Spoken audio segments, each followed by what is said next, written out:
മുല്ലപ്പെരിയാറിൽ പുതിയ അണക്കെട്ടിനായി കേന്ദ്ര സർക്കാരിൽ സമ്മർദ്ദം ചെലുത്തുമെന്ന് കോട്ടയത്ത് നിയുക്ത MP ഫ്രാൻസിസ് ജോർജ്. അണക്കെട്ട് ബലപ്പെടുത്തിയെന്ന തമിഴ്നാടിന്റെ വാദത്തെ ശാസ്ത്രീയ പഠനങ്ങൾ നിലനിൽക്കെ പിന്തുണയ്ക്കാനാവില്ല. കേന്ദ്ര സർക്കാരിന്റെ പിന്തുണയോടെ കോട്ടയത്ത് വികസനം നടപ്പിലാക്കുമെന്നും അദ്ദേഹം പറഞ്ഞു. കേരളത്തിന്റെ സുരക്ഷയ്ക്ക് മുല്ലപ്പെരിയാറിൽ പുതിയ ഡാം പണിയണമെന്ന അഭിപ്രായമാണ് നിയുക്ത MP ഫ്രാൻസിസ് ജോർജിന്റേത്. ഇതിനായി പാർലമെന്റിൽ സമ്മർദ്ദം ചെലുത്തും. കേരളത്തിന് സുരക്ഷയും തമിഴ്നാടിന് ജലവും എന്നതാണ് കേരളം എന്നും മുന്നോട്ട് വയ്ക്കുന്ന നിലപാട്. നൂറ്റാണ്ടുകൾ പഴക്കമുള്ള ഡാം കേരളത്തിന് ഭീഷണിയാണ്. മുല്ലപ്പെരിയാറിൽ പുതിയ അണക്കെട്ട് എന്ന ആവശ്യം ലോക്സഭയിൽ ഉന്നയിക്കും. ഇടുക്കി MP ആയിരിക്കുമ്പോഴും ഇക്കാര്യം ലോക്സഭയിൽ ഉയർത്തിയിട്ടുണ്ടെന്ന് അദ്ദേഹം പറഞ്ഞു.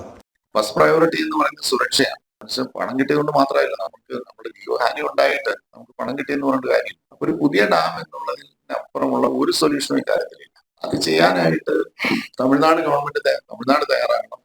അതല്ലെങ്കിൽ കേന്ദ്ര ഗവൺമെന്റ് ഇക്കാര്യത്തിൽ ഫലപ്രദമായിട്ടുള്ള ഒരു ഇടപെടൽ നടത്തി രണ്ട് സംസ്ഥാനങ്ങളെയും കൊണ്ട് സംസാരിച്ച് ഒരു ധാരണയിലെത്തിക്കുക. ഞാനിത് പലവട്ടം ലോക്സഭയിൽ ഉന്നയിച്ചിട്ടുള്ളതാണ്. തീർച്ചയായിട്ടും പറയും. പുതിയൊരു ഡാം പണിയുന്നുണ്ട്. എന്താണ് പ്രശ്നം? ഇനി വേണമെങ്കിൽ നമ്മൾ 10,000 2,000 കോടി രൂപ മുടക്കി നമ്മൾ തന്നെ പണിയും. അതാണ് പരമാവധി വന്നാൽ നമ്മൾ ചെയ്യേണ്ടതാണ്. അവരതിനകത്ത് കോസ്റ്റ് ഒന്നും ഷെയർ ചെയ്യാൻ തയ്യാറാവില്ല എന്ന് പറഞ്ഞ് നമ്മൾ പണിയും.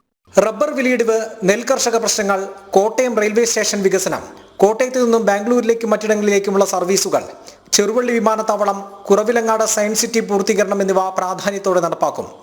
കേന്ദ്ര സഹകരണത്തോടെ കോട്ടയത്തിന്റെ സമഗ്ര വികസനം സാധ്യമാക്കുമെന്നും നിയുക്ത MP പറഞ്ഞു. ജനം, കോട്ടയം.